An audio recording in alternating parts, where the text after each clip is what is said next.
जय हिंद साथियों। मैं आर के स्वामी आप सभी का आपके अपने YouTube चैनल स्वामी क्लासेस फाजिलिका में स्वागत करता हूं।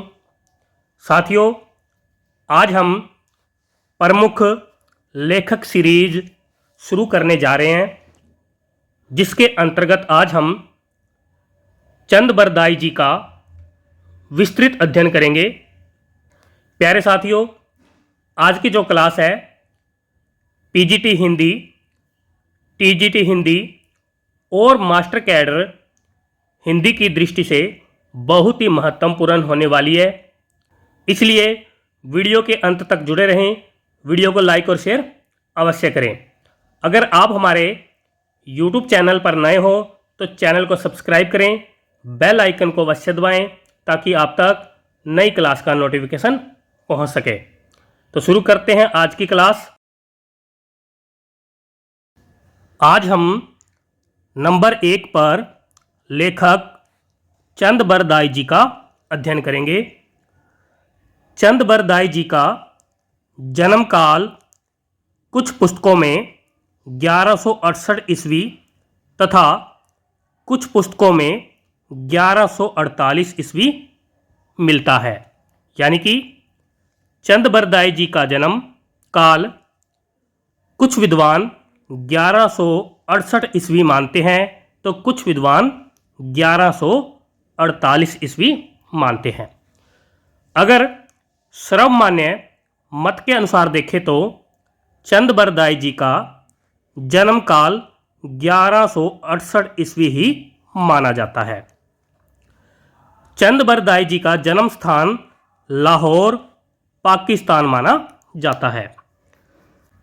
चंद बरदाई जी का मृत्यु काल 1192 ईस्वी माना जाता है। चंद बरदाई जी का मूल नाम बलिद्य माना जाता है। चंद बरदाई जी का उपनाम चंद माना जाता है। सभी साथी याद कर लेंगे कि चंद बरदाई जी का जन्म काल 1168 ईस्वी, जन्म स्थान लाहौर, मृत्यु काल 1192 ईस्वी और बलिद्य इनका मूल नाम है। चंद इनका यानी कि चंद बरदाई जी का उपनाम है। चंद बरदाई जी के पिता का नाम राव वैन जी माना जाता है। आगे देखते हैं। चंद बरदाई जी के पुत्र का नाम जलहण जी माना जाता है। चंद बरदाई जी के पिताजी अजमेर के चौहान राजाओं के पुरोहित थे। पंडित हरप्रसाद शास्त्री जी ने चंद बरदाई जी का जन्म 1168 ईस्वी में लाहौर में भट्ट जाति में हुआ माना है। आचार्य रामचंद्र शुक्ल जी ने इनका जन्म 1225 विक्रमी संवत यानी कि 1168 ईस्वी और मृत्यु 1249 विक्रमी संवत यानी कि 1192 ईस्वी को मानी है।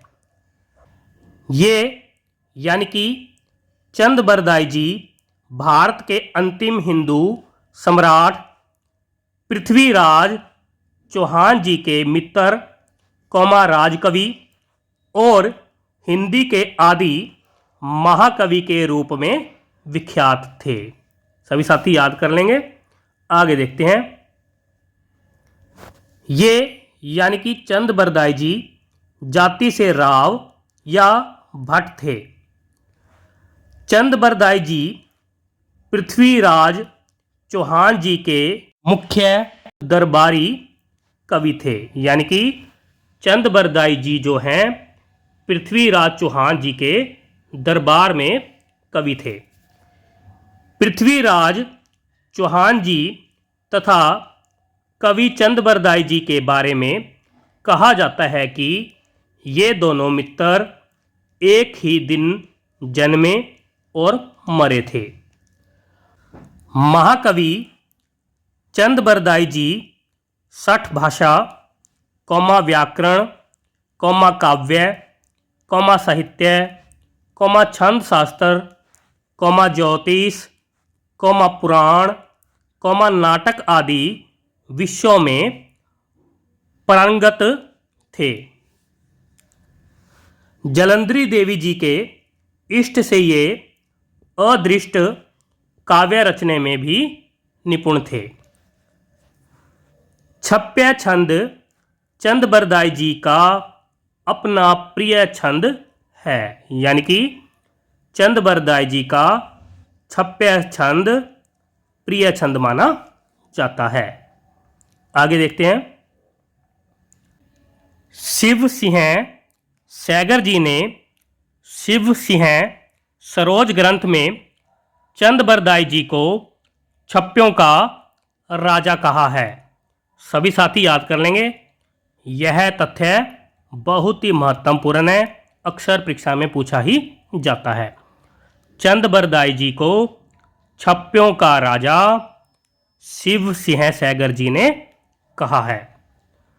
डॉक्टर नामवर सिंह जी के अनुसार हिंदी में चंद बरदाई जी को छंदों का राजा कहा जा सकता है। आचार्य रामचंद्र शुक्ल जी ने चंद बरदाई जी को हिंदी साहित्य का प्रथम महाकवि माना है। सभी साथी याद कर लेंगे कि आचार्य रामचंद्र शुक्ल जी ने चंद बरदाई जी को हिंदी साहित्य का प्रथम महाकवि माना है। आगे देखते हैं। प्रमुख रचना चंद बरदाई जी की प्रमुख रचना पृथ्वीराज रासो मानी जाती है। इसका रचना काल 12वीं शताब्दी माना जाता है। पृथ्वीराज रासो रचना का नायक पृथ्वीराज चौहान जी माने जाते हैं और नायिका संयोगिता जी मानी जाती है। आचार्य रामचंद्र शुक्ल जी ने पृथ्वीराज रासो ग्रंथ को हिंदी साहित्य का प्रथम महाकाव्य माना है। यह काल तथा भाषा की दृष्टिकोण से हिंदी का प्रथम रासो ग्रंथ है। आगे देखते हैं। पृथ्वीराज रासो ग्रंथ का रचनाकाल और इसका मूल यानी कि मौलिक रूप सर्वदा विवादास्पद रहा है। पृथ्वीराज रासो ग्रंथ पिंगल शैली में लिखा गया है, जो ब्रज भाषा का वह रूप है जिसमें राजस्थानी बोलियों का मिश्रण है। सर्वप्रथम कर्नल जेम्स टॉड जी ने इस ग्रंथ की और अन्य विद्वानों का ध्यान आकर्षित किया था। आगे देखते हैं। पृथ्वीराज रासो ग्रंथ 69 समय यानी कि सर्ग में विभाजित और 2500 पृष्ठों का एक विशालकाय ग्रंथ है। इस ग्रंथ के 59 सर्ग चंद बरदाई जी के द्वारा और 10 सर्ग इनके पुत्र जलहण जी के द्वारा रचित है। इस ग्रंथ में 68 प्रकार के छंदों का प्रयोग हुआ है। इसमें यानी कि पृथ्वीराज रासो ग्रंथ में 16,306 कुल छंद मिलते हैं। आगे देखते हैं। पृथ्वीराज रासो ग्रंथ में वीर और श्रृंगार रस की प्रमुखता है, किंतु इसका अंगी रस वीर रस ही माना जाता है।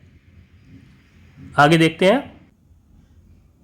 पृथ्वीराज रासो ग्रंथ को आचार्य रामचंद्र शुक्ल जी कौमा डॉक्टर बुल्लर जी, कौमा मोतीलाल मिनारिया जी और राम कुमार वर्मा जी ने अप्रामाणिक माना है। पृथ्वीराज रासो ग्रंथ को Hazari Prasad Dwivedi ji, comma Suniti Kumar Chatterjee, comma Dasharath Ojha ji, comma Munijin Vijay ji और अगरचंदर नाहरा जी ने अर्ध प्रामाणिक माना है। पृथ्वीराज रासो ग्रंथ को कर्नल जेम्स टॉड जी, कौमा मिस्र बंधु जी, कौमा हरियोद जी, कौमा बाबू श्याम सुंदर दास जी और गुलाब राय जी ने प्रामाणिक माना है। सभी साथी याद कर लेंगे, यहाँ से परीक्षा में प्रश्न पूछा ही जाता है। साथियों, ये थे कवि चंद बरदाई जी के बारे में महत्वपूर्ण तथ्य। आशा करता हूँ कि आज की इस क्लास में आपको बहुत कुछ नया सीखने को मिला होगा। इसी प्रकार से निरंतर अध्ययन करने के लिए चैनल को सब्सक्राइब करें, बेल आइकन को अवश्य दबाएं ताकि आप तक नई क्लास का नोटिफिकेशन पहुंच सके। वीडियो को लाइक और शेयर अवश्य करें। अगर आपने पहली वाली क्लासें नहीं देखी है तो आप प्ले लिस्ट में जाकर उन क्लासों को अवश्य देखें और हिंदी की बेहतर तैयारी करें। मिलते हैं अगली क्लास में, तब तक के लिए जय हिंद।